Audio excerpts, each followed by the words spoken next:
Today's story is Jacob's Gift by Max Lucado. Can you see that? I sure can. Okay. Rabbi Simeon brushed the sawdust off his hands and began untying his apron. Before you leave today, I have a special announcement. He hung the apron on a wooden peg and turned to look at the beautiful handful of boys in his shop. All but one apprentice had removed their aprons and put away their tools. Rabbi Simeon looked across the workshop. One boy continued sawing a piece of wood. Jacob, the rabbi instructed, our work is finished for the day. Put away your tools. Jacob didn't respond. The only sound he heard was the swish swish of the saw. And now, swish swish was the only sound anyone heard. But Jacob didn't know that. The other boys in the shop began to snicker. Rabbi Simeon let out a deep sigh and shook his head. But he wasn't mad. Deep down he was pleased. He too knew what it was like to get lost in the world of woodworking. But it was time to go home.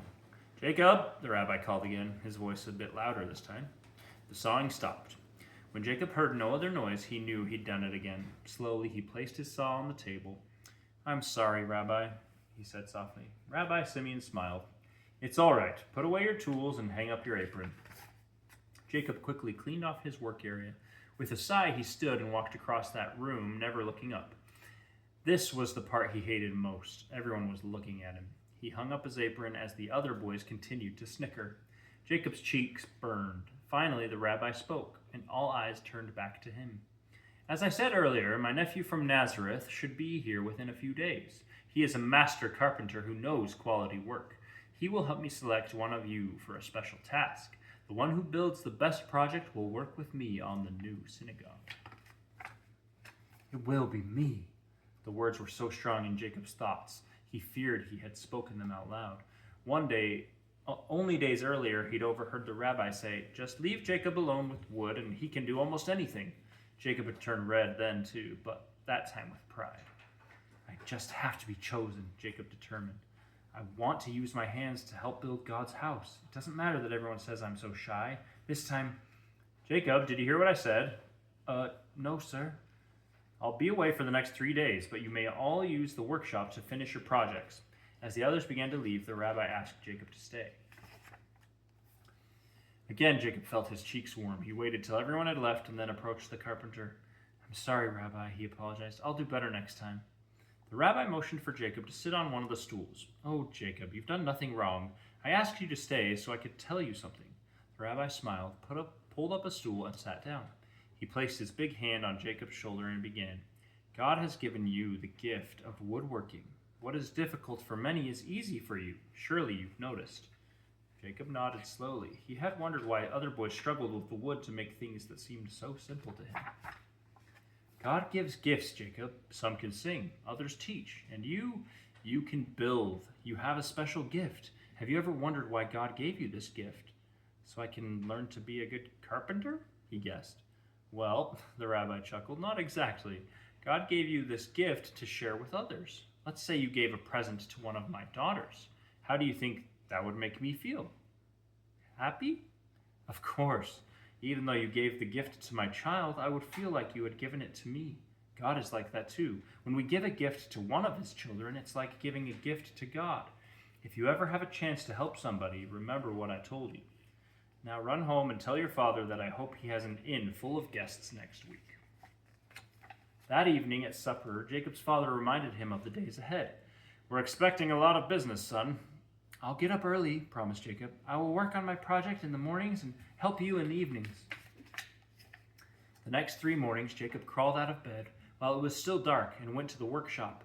With a fire going and a lamp burning, he worked hard to complete his project. The other boys had laughed when he told them what he was going to build, but now that it was almost finished, they weren't laughing anymore. Jacob was building a kind of animal feed trough. His would have wheels. He got the idea while watching some men work in the stable next to his father's inn. They loaded a wagon full of hay, rolled it into the shed, and dumped it in the trough. He thought, why not put wheels on the trough? And that's what Jacob was planning to do. Jacob had returned to the workshop after helping his father at the inn.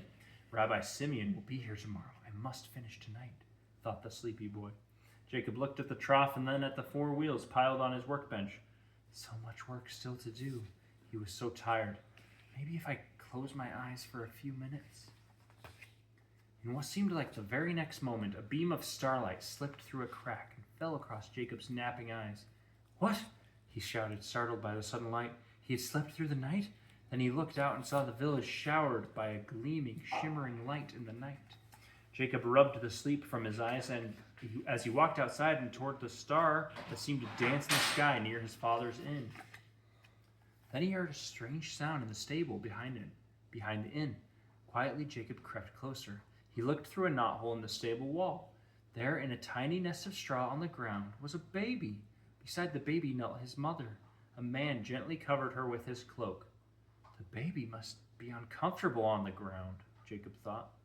Quickly, Jacob turned and raced back to the workshop. He stood beside his newly built feed trough. He had measured each board so carefully. He had cut each piece with skill. He had oiled it with care. It was the best work Jacob had ever done. Tomorrow the rabbi would select the best apprentice. But tonight there's a new baby without a place to sleep.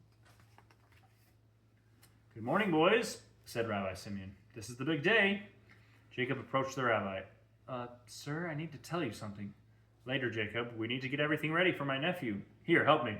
The rabbi's voice drifted off as he began to take the projects outside: an unfinished chair, a desk with one leg too short, and a wobbly stool. Then, looking at a stack of 4 wheels, he asked, "Where is your project, Jacob?" "That's what I was trying to tell you. Something happened. There was this big star and..." "Uncle Simeon! Joseph!" Simeon shouted, extending his arms. "I'm so glad you're here." Jacob's eyes widened. This was the man he had seen with the baby in the stable the night before. With one arm still around Joseph, the rabbi turned to Jacob. "Jacob, this is my nephew from Nazareth." Jacob was too surprised to speak, so Joseph spoke in his place. "We've already met," said Joseph, putting a hand on the boy's shoulder. "In fact, Jacob gave my newborn son his very first gift." "Your son?" the rabbi inquired. "What son? Where is he?" "Come, and I'll show you." And the rabbi and Jacob hurried behind Joseph. Joseph led them around a curve and down a hill toward the inn. "Did you stay at the inn, Joseph?" "Not quite. It was too full," Joseph smiled. "Then where did you stay?" asked Rabbi Simeon. "You'll see." Joseph led them past the inn to the bottom of the hill. There he left the path and turned toward a shelter. "The stable?" Simeon asked. "You kept your baby in it?" Joseph smiled and placed a finger to his lips. "Quiet, uncle. They're asleep. Follow me." He lowered his head and entered the stable. A cow mooed at the presence of the trio. Joseph stepped next to the trough and motioned for them to approach. When the rabbi and his student looked inside, they saw a beautiful newborn baby. "His name is Jesus," Joseph whispered, "and he has a cradle fit for a king." Joseph's kindness made Jacob's cheeks turn red, but he felt good seeing the baby asleep in the feed trough he had made. "Now I see why your project was missing," said the rabbi, "and it is the finest project I've seen. You will be the one to help build God's house. But tell me, why did you decide to give your feed trough away?" Jacob smiled with delight. "I remembered what you said, Rabbi. When you give a gift to one of God's children, you give a gift to God," said the boy. The rabbi's voice was soft. "And so you have, my son, so you have."